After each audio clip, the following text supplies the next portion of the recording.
Hey, it's me, MLV. It's been a long book. Here is the final chapter of Serendipity. This is chapter 90, titled Little Girl. What is it? He asked, his eyes studying your face. I need to go to the bathroom, you said, letting him help you off the bed. You waddled in and closed the door, then walked to the toilet and sat down. Pulling your underwear down, you looked in to see a small mucus ball in there, and your eyes widened as you remembered reading about the early signs of labour, a small mucus plug coming loose and falling out. You quickly wiped it up and dropped it into the toilet, while Deku waited impatiently, with worry outside the door, wondering what was happening. After cleaning yourself up, you walked out, almost walking smack bang into Deku. "Oh!" you gasped with surprise. "Is everything okay? What happened? Do we need to go now? What happens if we don't go now?" And "Itsu," you said quickly. "It's fine.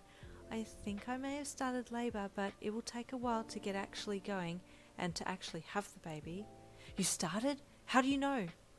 "It's a little yucky, but I've lost my mucus plug," you said with a small grimace at the thought. "What's that?" he asked curiously. "It's just, something that comes out when you've started to dilate," you said diplomatically. He didn't need to know all the ins and outs of the mucus plug. "Dilate? You're already going to have her?" he gasped. "No, not yet," you replied, grunting when another contraction came. "We have to go now," Deku said in a panic. "No," you huffed, grabbing the back of his shirt as he turned to run. "We need to wait until I'm at least 4-minute contractions." 4 minutes? Oh, 4 minutes. Where's my phone? I need to time them." You let him go and get his phone, and then you straightened once the contractions washed over. The next few hours were torturously slow for you. The hours ticked by, and by 10 p.m. you were at 5-minute contractions that were regular and getting stronger, and you were exhausted. "I just want to sleep," you groaned, sitting down on the end of the bed, then laying down on your side. Deku watched you with a worried look on his face. If she's tired already, that's not going to bode well for later on. He paced anxiously back and forth, watching you.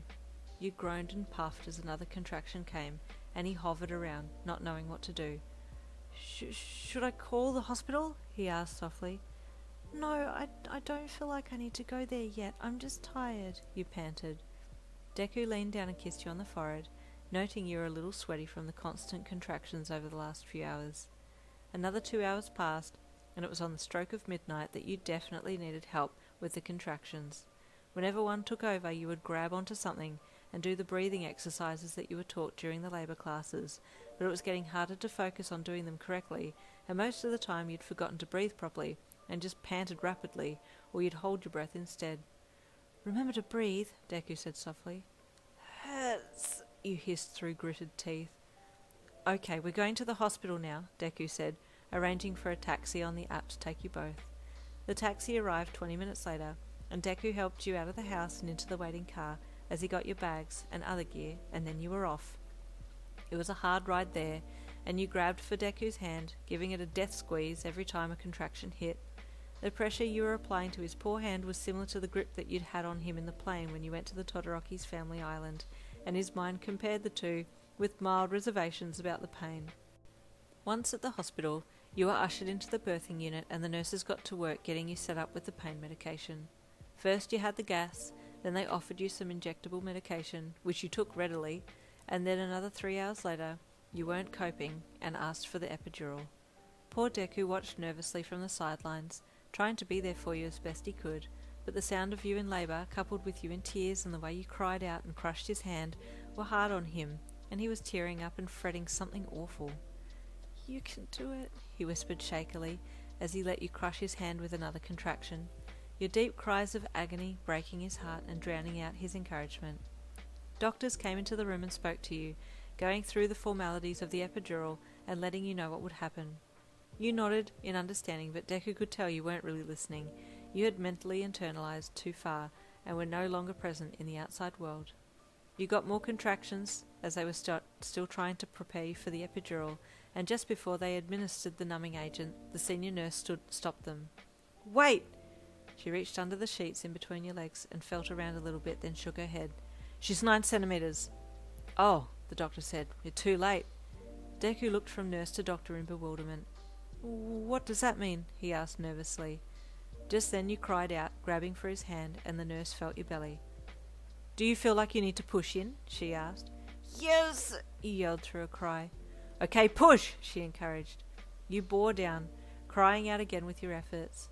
Once you stopped pushing, the nurse encouraged you with her words. "That was great, Yin. I need another one of those when you're ready." She ducked her head down to look under the sheet and between your legs, and spoke lowly to the other midwife beside her. Deku watched on, patting your forehead down with the cool flannel whenever you got a break between your pushes. "That's it, Yin, that's it," the nurse called again. "We can see the head. Keep going. Only a few more pushes to go. One more, one more." You bore down again, screaming out as you pushed with all your might. "Yes," the nurse called. "Yes, here it comes, here it comes. Last push."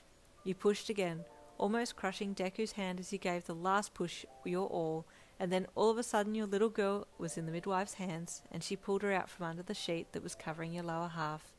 The nurses, midwives, and the doctor in the room all congratulated you and Deku, while quickly attending to your newborn, while you just panted in awe, and Deku burst into tears, reaching over to hug you in the bed. It was a beautiful moment, as the hardest thing in your life so far had come to completion, and you just lay there in shock. The nurses cut the cord and took your little girl away to weigh her, while you were being attended to, and once you and her had been cleaned up, she was brought back in for the first feed. "She's beautiful," the nurse praised you. "Do you have a name?"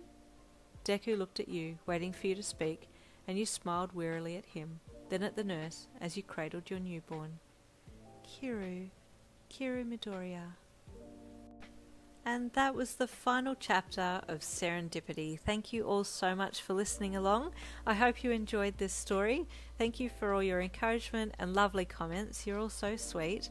I do have more of Kiru Midoriya and the other books that I've done prior to this, Pinpoint Why You, Why Me, in a book called Future, which I will put up at some point, and that follows them having their kids, which were mentioned in this book, Bakugo's little boy Chisuki, Todoroki's little boy Soshi, and Be With Me, Kirishima's book, also gets involved in Future, and he has a little girl named Ginny.